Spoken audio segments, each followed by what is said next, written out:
Hello everybody, in this video I'm going to be doing a brief stock analysis on Home Depot, and I'm not necessarily going to be doing any kind of deep dive into their financials, but more so just me giving my opinion on the company and the overall outlook for that industry. First thing I like to take a look at is their growth for the last 5 years, and the stock has increased a whopping 162%, sorry, 600% would be really crazy.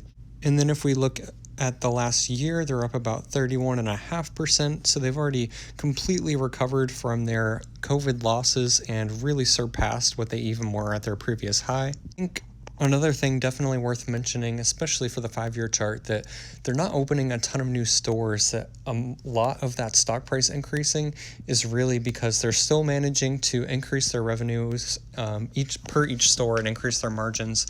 But predominantly it's from stock buybacks from the top management. And as I just mentioned, they are able to increase their revenues year over year.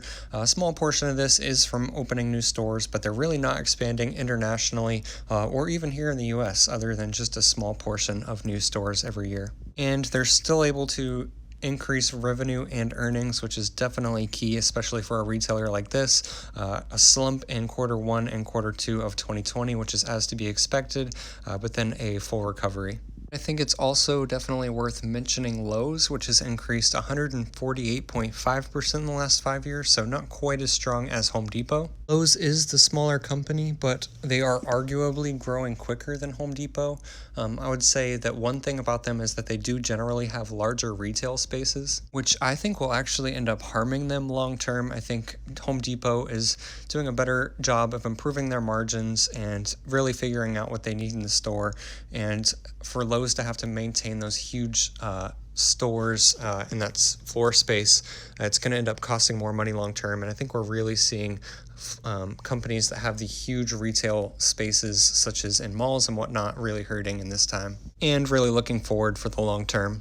And there's also just a couple of quick things I wanted to mention here. The first one is their market cap. They're at a whopping $310 billion, and I was really not expecting this.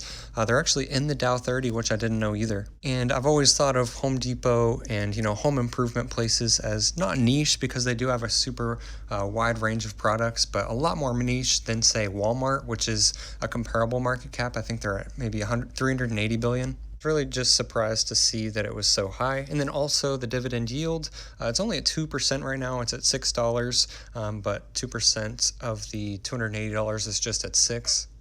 Normally you do see a better yield, but the stock is at its all-time high right now by quite a bit, actually. Then I also wanted to take a look at a few points by the bears and the bulls from analysts at Morningstar. And the first positive point I wanted to make is that Home Depot's focus on distribution and merchandising should improve productivity and increase domestic market share. And this will end up increasing their margins, as they have successfully done in the last couple of years. And then the second point is the company has returned $59 billion to its shareholders through dividends and share buybacks over the last 5 years. And that's largely why the stock has done so successfully over the last 5 years for this industry. And that's really an amazing decision by the top management at that company, because you wouldn't really think of a Lowe's or a Home Depot doubling their stock in 4 years as they have done. And then I also just wanted to take a look at a few points by the bears. So the first one is that weak consumer spending or a broader economic downturn could delay